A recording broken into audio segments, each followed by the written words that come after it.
Hello, and welcome back to a page-by-page review of Dune by Frank Herbert. Today, page 188.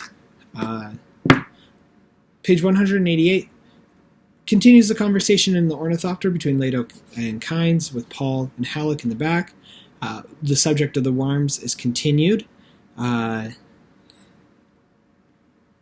that if a shield is activated within the desert, worms will come from they'll ignore their territories, and they'll all convene to destroy whatever target has these shields going. How to destroy a worm is brought up, that there are high voltage electrical shocks applied separately to each ring segment. Kynes says is the only way of bringing down an entire worm, and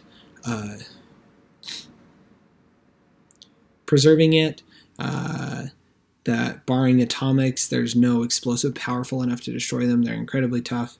And Paul asks why the worms haven't been killed, and then Kynes dismisses it as too expensive. Paul knows this as a lie, in that he suspects, because of how dodgy Kynes is being, that there is a relationship between the worms and the spice. The Duke talks about nobody having to cross the desert alone eventually, that all workers will have these frequency transmitters that they can alert if they are in need of help.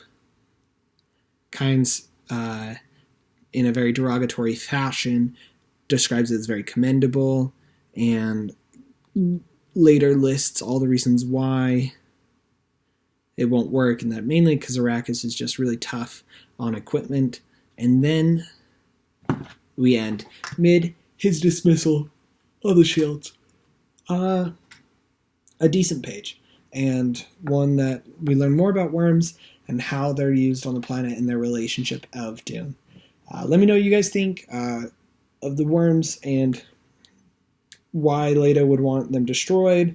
Obviously, it seems to be in his first economic interest, but as Paul suspects, there seems to be a relationship between the spice and the worms, just judging from Kynes' description. Let me know what you guys think tomorrow, page 189. Thank you for coming back to the channel, and we'll see you around with more Dune by Frank Herbert.